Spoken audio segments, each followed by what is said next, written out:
សម្រាប់យប់ថ្ងៃទី2ក្រុងបាត់ដំបងបងប្អូននេះស្ទះខ្លាំងបងប្អូនអើយបងប្អូនគាត់មកដើរលេងឥឡូវអត់តដល់ផ្ទះទេឃើញថាបងប្អូនយើងច្រើនបងប្អូនណានេះសិនអ្នកមកដើរលេងលើស្ពានបងប្អូនលើស្ពានស្ទះនៅថ្ងៃស្អែកមួយថ្ងៃទៀតបុណ្យប្រតិនៃយើងចប់ហើយបងប្អូនណាឥឡូវនេះទិដ្ឋភាពថតពេលម៉ោង8បងប្អូនណាឥឡូវនេះហើយជាមានបញ្ហានេះ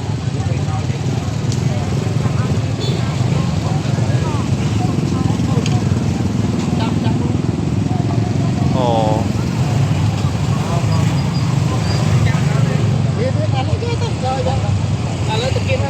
មានបញ្ហាបងប្អូន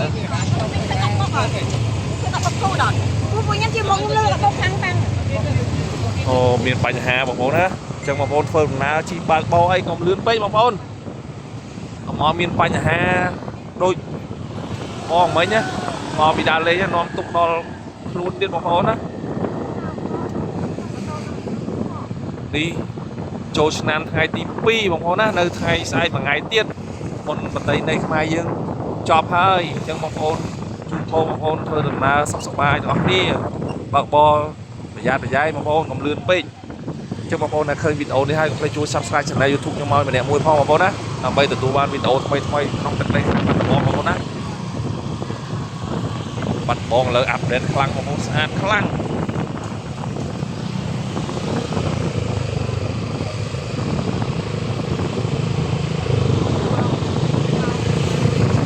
ពិសាបងមកលេងបាត់ដំបងភ្លេចចូល live ពិសានេះបងប្អូនប៊ីតធីណៃស្អាតណាស់បាត់បងលើបងប្អូនណាមិនដូចពីមុនទេ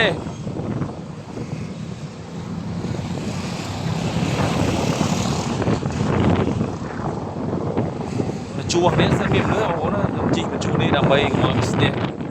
នោះជួរផ្លូវនោះស្ទះខ្លាំងដើមធ្នង់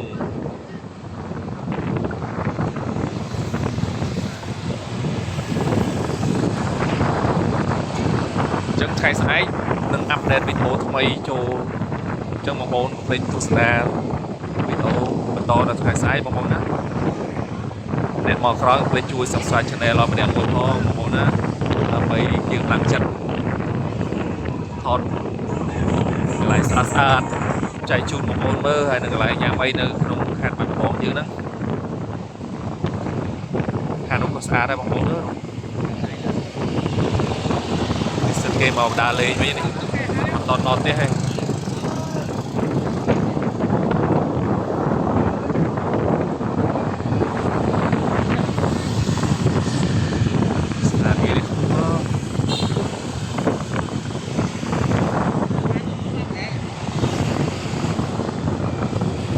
ចឹងវីដេអូខ្ញុំមានប៉ុណ្ណឹងបងប្អូនណាបាយបាយ